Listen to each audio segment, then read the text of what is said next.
Continuing our bike packing hacks video series, in this video we're going to focus on the rear end of the bike and talk about seat pack or saddle systems to hold your cargo. So if you missed our first video in the series, it was about DIY or relatively cheap handlebar systems. And if you're interested in watching that, you can click on the card right up here, and it's also linked in the description below. But today's video is all about the seat pack. Let's do it.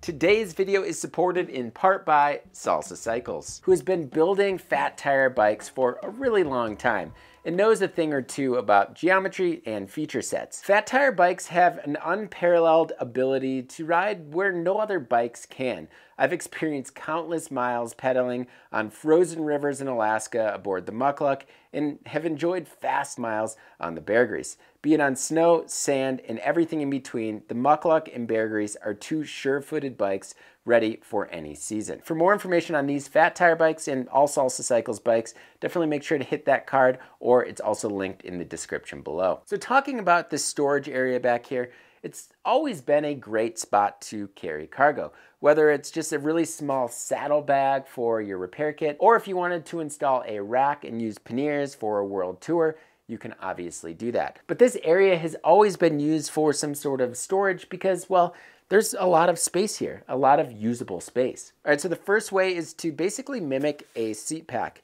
with just a regular dry bag that has at least one buckle system and some sort of webbing strap. It's as easy as stuffing a dry bag, routing the webbing strap through the saddle rails, unbuckling the dry bag and wrapping it around your seat post, and then cinching the top down with some sort of webbing strap or volet strap. These austere straps are really nice. They're colorful, but they work extremely well for this purpose. But you could also use a volet strap, any other webbing strap that you might have. Heck, if you even want to use a bungee, you could probably do that. But this idea right here basically mimics the exact same idea as a seat pack. There are a few things to mention. First off, having a dry bag that is really full is going to help support that load a lot better, and so it's not going to loosen up. And sometimes putting in some more sturdy bits within the dry bag, say flip-flops or just folding up some clothing, will definitely make sure that the bag is a little bit more sturdy. Now, the other thing you're going to want to think about is the rear tire clearance.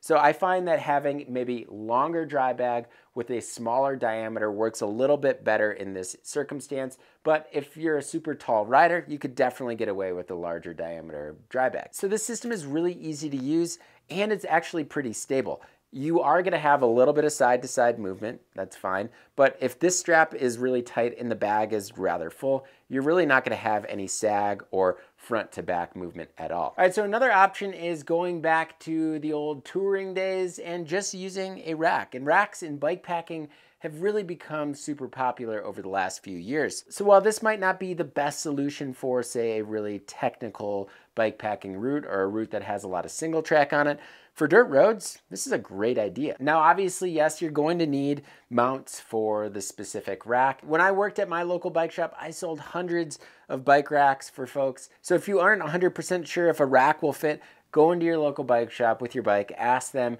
they'll definitely be able to help you out. Now, there's a ton of different racks out in the world, and all of these bikes have different geometries, so none of these racks will actually fit a bike the same. So it can get frustrating to kind of figure and dial in the specific rack fit, but once you do, it's actually pretty nice. So there's a few ways that you can use the rack.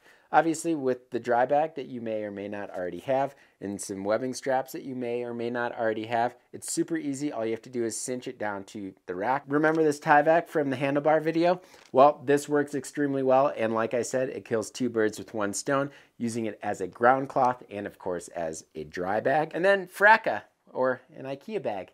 Someone mentioned this to me the other day, and it actually makes a lot of sense because it's waterproof material. It's not very durable, but it's pretty durable and it's cheap. It works like a roll top closure system, so you can stuff all your belongings in top and then roll it down and strap it together. It honestly seems like it works pretty well. No, I haven't used it on a trip, but I would definitely consider it. So if you're set on using a rack, but your bike doesn't have rack mounts, well, not all is lost. You can say measure your seat stay, head to the hardware store and get some rubber coated P-clamps, mount them to the seat stay. Then you compare the P-clamps with Salsa's rack lock or post lock mount, or the Mr. Fusion from Rockgeist or Porcelain Rocket Mr. Fusion seat post clamps. These work really well for that. But I do find you have to drill out the rack stay just a little bit larger because these bolts that come with the Mr. Fusion clamps are a little bit thicker than your normal rack bolt. But things start to get a little bit more complicated once you say need to buy a rack that might be, I don't know, $30.